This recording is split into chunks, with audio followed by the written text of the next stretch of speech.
Hello students. So today we will be discussing about biomass energy. So जो contents आपके syllabus में हैं वो ये हैं. First is biomass conversion technology, wet and dry process. Second, methods of obtaining energy from biomass, and then biomass gasifier. So we will be discussing each topic of your syllabus one by one. So first of all we will define biomass. So biomass है क्या चीज़? Biomass is basically organic. Organic का मतलब है जो आपके living matter से बने हैं. ठीक है, तो बायोमास आपका उन मटेरियल से बना है जो कभी लिविंग रहे होंगे या लिविंग हैं या कभी लिविंग रहे होंगे. ठीक है, तो it is made up of materials that come from living organisms. ठीक है, such as plants and animals. Plants and animals से जो आपको मटेरियल मिल रहा है उससे हमारा बायोमास बन रहा है. The most common biomass materials are plants, wood and waste. ये प्लांट्स, वुड एंड वेस्ट जो होता है आपका, इधर एनिमल वेस्ट और प्लांट वेस्ट जो होता है, वो मोस्ट कॉमन मटेरियल है जो बायोमास हम एनर्जी में यूज़ करते हैं. Next is biomass contains energy derive from sun. तो बायोमास भी एक तरह से सन की एनर्जी को ही यूज़ कर रहा है, क्योंकि as we all know sun is the source of all energy. Sun सभी एनर्जी का मेन सोर्स है. और प्लांट्स भी क्योंकि सन की एनर्जी से ही बन रहे हैं. Plants absorb sun's energy. Sun की एनर्जी को प्लांट एब्जॉर्ब करता है फोटोसिंथेसिस के थ्रू.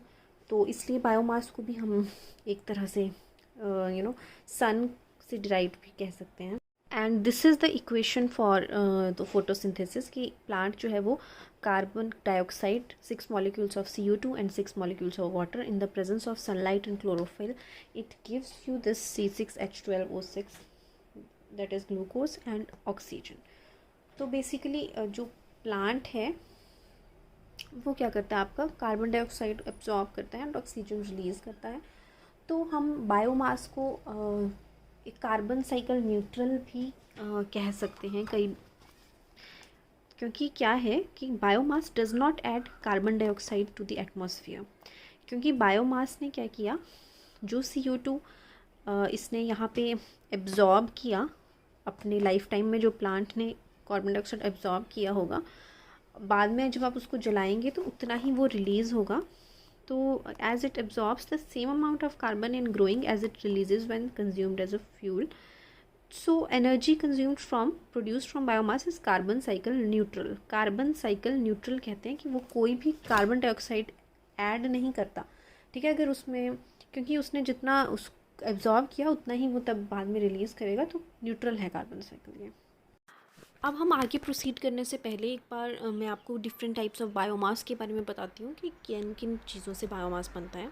तो वैसे ही सबसे पहला है एनर्जी क्रॉप्स. तो एनर्जी क्रॉप्स वो क्रॉप्स सिर्फ एनर्जी प्रोड्यूस करने के लिए उगाया जाता है. ठीक है, so they are grown solely for energy production. सिर्फ एनर्जी प्रोड्यूस करने के लिए उनका काम होता है. फूड पर्पज़ के लिए उनको ग्रो नहीं कराया जाता.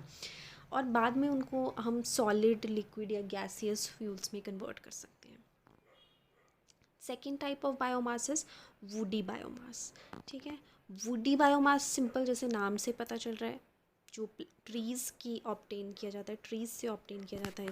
एंड जो ट्री की वुड्स होती हैं उनको या तो हम डायरेक्टली बर्न कर सकते हैं या उसको चारकोल में कन्वर्ट किया जा सकता है. तो वही लिखा है that the wood can be burn directly और can be converted into charcoal. Next we have crop residues. तो क्रॉप रेजिड्यूज़ का है जो आपका अनाज है उसका जो वेस्ट मटेरियल बच जाता है. For example rice husk. ठीक है, जैसे अब चावल के से जो भूसा बच गया, या वीट स्ट्रॉ, जो वीट की आपकी स्ट्रॉज बच गई, भूसा. ठीक है, वैसे शुगर केन का जो शुगर केन के अलावा वाला पार्ट बच गया उसको शुगर केन गैस से कहते हैं. ठीक है, कोकोनट के छिलके हो गए, कोकोनट शेल्स, आपके मूंगफली के छिलके हो गए, या और नट्स के छिलके हो गए, तो ये सब क्रॉप रेजिड्यूज़ हैं. Next is animal waste. अब एनिमल वेस्ट क्या है आपका, जैसे कि dung cakes. In rural areas dung cakes are used for cooking. जैसे गोबर के उपले बनाए जाते हैं, ठीक है, उनका यूज़ किया जा सकता है. और animal waste is also one of the main raw material of gas plant. Biogas plant में भी एनिमल वेस्ट को यूज़ किया जा सकता है। Next we have urban waste. ठीक है, अब अर्बन वेस्ट मतलब जो शहरों का वेस्ट है, उसमें आपका म्यूनिसिपल के जितना भी आपका सीवेज प्लांट्स का वेस्ट है, सॉलिड लिक्विड वेस्ट, वो सब आपका इसमें आ जाएगा और इसका भी यूज़ बायोगैस प्रोडक्शन में किया जाता है। ठीक है, next we have industrial waste. जो इंडस्ट्रीज़ हैं, फॉर एग्जांपल आपकी पेपर इंडस्ट्री है तो उसका जो आपका पेपर का गूदा बच गया, या फिर स्टार्च और ग्लूकोज इंडस्ट्री है, वहाँ पे जो उसका प्लांट से ही स्टार्च और ग्लूकोज निकलता है, उसके अलावा जो रॉ वेस्ट मटेरियल बच गया। देन वी हैव जो आपकी ऑयल इंडस्ट्रीज़ हैं, for example palm oil industry है तो उसमें जो वेस्ट बच गया, या कोकोनट ऑयल जो वेस्ट बच गया, वो सब आपका इंडस्ट्रियल वेस्ट होगा। तो हम ये देख चुके हैं कि जो भी बायो मास है वो बेसिकली प्लांट बेस्ड प्रोडक्ट्स का या एनिमल वेस्ट है। एंड आगे हम स्टडी करेंगे कि कैसे हम डिफरेंट टाइप ऑफ बायोमास को कन्वर्ट कर सकते हैं और एनर्जी प्रोड्यूस कर सकते हैं। एक तो डायरेक्ट कंबशन है, डायरेक्ट सीधे आप उसको जला दीजिए, पर और भी बहुत सारे मेथड्स हैं, वो हम आगे स्टडी करेंगे। Now the different technologies which can be used for conversion of biomass are as follows. Number one is direct combustion and briquetting. ठीक है, second is thermochemical conversion and third one is biochemical conversion. So we will be studying each one of them in detail now जो first हमने method देखा वो था direct combustion and briquetting। तो theory आप यहाँ से लिखेंगे जो मैंने शेयर किया है स्क्रीन पे। इसमें सबसे पहले ब्रिकेटिंग क्या चीज़ है। तो ब्रिकेटिंग बेसिकली जो बायो मैटर है आपका, बायोमास को, उसको हाई टेम्परेचर एंड प्रेशर के दबाव में कंप्रेस किया जाता है और ब्रिक्स की फॉर्म में, मतलब कंप्रेस्ड फॉर्म में, in the form of BRICS और पैलेट की फॉर्म में वो बन जाता है। ठीक है, तो उनको हम, उस टेक्निक को हम ब्रिकेटिंग कहते हैं। तो वही यहाँ पे लिखा है, at high temperature and pressure the biomass is compressed and formed into compact shapes called briquettes और पैलेट। ठीक है, तो इसमें नेक्स्ट लिखा है कि क्योंकि इससे इसका वॉल्यूम टू वेट रेशो कम हो जाती है तो इजीली ट्रांसपोर्ट किया जा सकता है। And also it is made up of from woody matter like agriculture waste या सॉडस्ट। इन चीज़ों का जो वेस्ट होता है उसको हाई प्रेशर और टेम्परेचर के दबाव में कंप्रेस करके उसको एक ब्रिकेट्स और पैलेट की शेप दे दी जाती है। नेक्स्ट डायरेक्ट कंबशन, तो सीधे ही पता चल रहा है। ठीक है, direct combustion of biomass produces heat which is direct utilised for different purposes. सीधे सीधे उसको जला देना एंड उसकी हीट को कुकिंग, हीटिंग एक्सेट्रा में यूज़ करना। ये मेथड बहुत इनएफिशिएंट होता है क्योंकि इसमें जो लॉस होता है, हीट का लॉस, वो बहुत ज़्यादा होता है। So after studying briquetting and direct combustion method, we will come to our next method, which is thermochemical conversion process. So thermochemical conversion process में भी further इसकी classifications हैं। तो first of all हम study करेंगे pyrolysis। pyrolysis में क्या होता है, जो भी बायोमास है, बायोमास को हीट किया जाता है एब्सेंस ऑफ ऑक्सीजन में। ठीक है, this is the main point. It is heated in the absence of oxygen to produce a carbon rich residue called charcoal. इसको चारकोल में हम कन्वर्ट करते हैं, इसको हीट किया जाता है। ठीक है, तो और एब्सेंस ऑफ ऑक्सीजन में इसको हीट किया जाता है। So you can write down that biomass is heated in the absence of oxygen to produce carbon rich residue called charcoal। ठीक है, तो जो बायोमास है उसकी केमिकल कॉम्पोजिशन चेंज हो जाती है जब हम उसको हीट करते हैं और वो चारकोल में कन्वर्ट हो जाता है। और ये जो टेम्परेचर रेंज है वो 170 डिग्री टू 500 डिग्री सेल्सियस में होती है और इसकी एफिशिएंसी जो होती है वो हाई होती है। ओके, इस तरह से अगर हम यूज़ करें तो उसकी एफिशिएंसी हाई होती है। इन कंपैरिजन अगर हम डायरेक्टली कंबशन करें तो उसमें हीट वेस्ट हो जाती है, पर अगर हम बायोमास को चारकोल में कन्वर्ट करके उसका यूज़ करें एज फ्यूल, देन उसकी एफिशिएंसी जो होती है वो हाई होती है। Now second process is gasification.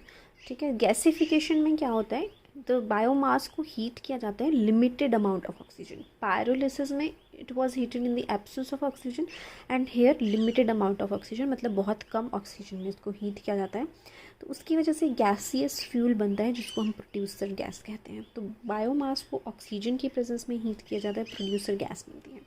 तो what is this producer gas? Producer gas mixture है डिफरेंट गैसेस का। इसमें हाइड्रोजन भी है, कार्बन मोनोऑक्साइड है, मीथेन है, कार्बन डाइऑक्साइड है एंड नाइट्रोजन है।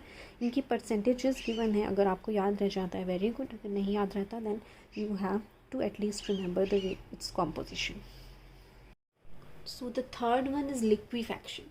अब लिक्विफैक्शन में क्या है, अब जो गैस प्रोड्यूस हो चुकी है आपकी गैसिफिकेशन प्रोसेस से, ठीक है, उसको क्या किया जाता है, उसको प्योरीफाई किया जाता है और उसको लिक्विड फॉर्म में कन्वर्ट कर दिया जाता है, फॉर एग्जांपल मेथेनॉल। ठीक है, तो गैस को लिक्विड में कन्वर्ट कर दिया जाता है बेसिकली, और मेथेनॉल का फॉर्मूला आपका CH3OH है।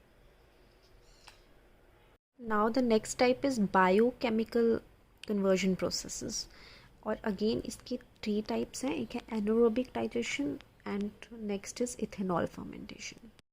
सो एनारोबिक डाइजेशन क्या है, इसमें बेसिकली जो ऑर्गेनिक मैटर है, मतलब जो बायोमास है, उसको माइक्रो ऑर्गेनिजम्स जो नेचुरली प्रेजेंट होते हैं उस बायोमास में, ठीक है, वो उसको ब्रेक डाउन कर देते हैं इन the absence of oxygen. This is the main important point, absence of oxygen. Anaerobic bacteria, anaerobic micro organisms होते हैं which work in the absence of oxygen, और वो उस ऑर्गेनिक मैटर को ब्रेक डाउन कर देते हैं और रिलीज़ करते हैं कार्बन डाइऑक्साइड एंड मीथेन। तो वही लिखा है, it is a chemical process in which organic matter is broken down by micro organisms जो नेचुरली प्रेजेंट हैं उसमें, in the absence of oxygen, which results in the generation of carbon dioxide and methane. अब इसमें biomass के लिए हम जो किन मटेरियल्स को यूज़ करते हैं एनारोबिक डाइजेशन के लिए, जो जिसमें हाई ऑर्गेनिक कंटेंट है, और जैसे कि आपका म्यूनिसिपल वाटर वेस्ट है, लाइव स्टॉक वेस्ट है, ठीक है, एनिमल का वेस्ट है, एग्रीकल्चर वेस्ट है, हमारे सीवेज प्लांट से जो आ रहा है, फूड वेस्ट है, इन सब का जो है वो एनारोबिक डाइजेशन हो सकता है। ठीक है, जो वेस्ट मटेरियल्स हैं बेसिकली। तो मीथेन गैस इसका मेन बाय प्रोडक्ट है, और एब्सेंस ऑफ ऑक्सीजन इसकी मेन प्रॉपर्टी है, और जो मीथेन का गैस ऑब्टेन्ड है that can be used for cooking और हीटिंग, और it can be used to generate electricity. So यहाँ तक आपने ये मेन पॉइंट्स इसके नोट करने हैं। Next we have ethanol fermentation. तो फर्मेंटेशन क्या है, it is a process of decomposition of organic matter by micro organisms like bacteria and yeast. इसमें भी माइक्रो ऑर्गेनिजम्स ही हैं जैसे बैक्टीरिया और ईस्ट, और वो उसको डिकम्पोज कर रहे हैं ऑर्गेनिक मैटर को, और इसमें वो वाले बायोमास यूज़ होते हैं जिसमें शुगर लेवल हाई होता है। तो in this process biomass containing sugar, ठीक है, उसमें शुगर कंटेंट होना चाहिए, it is converted into ethanol. Ethanol fuel में इसको कन्वर्ट किया जाता है। ठीक है, इथेनॉल का क्या फॉर्मूला होता है, C2H2OH। देन इस इथेनॉल को अगर हम पेट्रोल से में मिक्स कर दें देन उसको वो बायोफ्यूल्स की तरह भी यूज़ हो सकता है। तो this is blended with petrol and used as biofuel. ठीक है, तो only this much you have to right.